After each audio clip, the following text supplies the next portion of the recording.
मेरे बच्चे ने ये संदेश तुम्हारे लिए ही सुना है और आज उसने सच कहा है। जो अब तक तेरी आंखों के सामने हो गया था वो भी छिपा हुआ था। फोफ गणतंत्र का पूरा परिवार अब शत्रु की पहचान चुका है। अब तुम्हारे लिए सिर्फ एक इंसान नहीं हो, अब तुम उनके लिए खतरनाक बन जाओ, क्योंकि तुम वो हो जो उनके घर की असलियत महसूस कर चुके हो। उनके नकाब के पीछे की सच्चाई पकड़ ली गई है। और याद रखो मेरे बच्चे, जब किसी घर का सच पकड़ा जाता है तो उस घर की चाल और तेजी से हो जाती है। अब उनके घर में लड़की का नाम बार बार लिया जा रहा है, कभी क्रोमियम में, कभी डर में, कभी जलन में। और सबसे ज्यादा एक गुप्त योजना की तरह उनके घर में चीजें चल रही हैं कि शटर को कैसे नियंत्रित किया जाए, कैसे चिपबोर्ड को नियंत्रित किया जाए, कैसे क्रोम में डाला जाए। एफियोन मोमन बनाने की तैयारी चल रही है।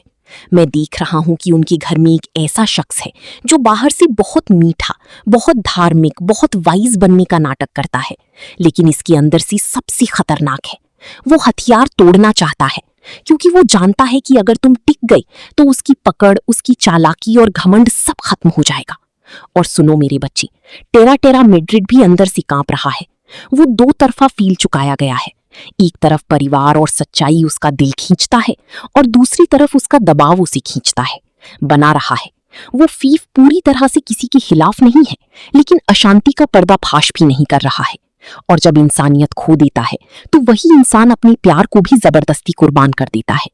अब उनके घर का अगला कदम बातचीत नहीं होगी, अगला कदम एक चाल होगी।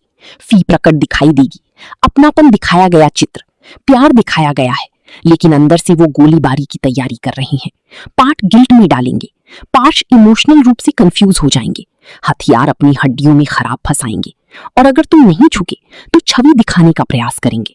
आपके बारे में ये बातें बनी हुई हैं, आपकी प्रकृति पर उंगली उठाई जाएंगी, आपके किरदार पर सवाल उठेंगे। और ये सब ऐसे होगा कि तू बोल भी नहीं, क्योंकि अन्य लोग शायद तू ही गलत है, पर मेरा बच्चा गलत नहीं है, बस सच देखने वाला है। और सच देखने वाली को सबसे पहले डराया जाता है, फिर से देखने की कोशिश की जाती है। लेकिन सुनो, मेरा बच्चा है और जब काली फांसी साथ है तो कोई भी हथियार तोड़ नहीं सकता। अब मैं अपना कवच हूँ, ये मेरा आशीर्वाद और आज्ञा मेरी भी है।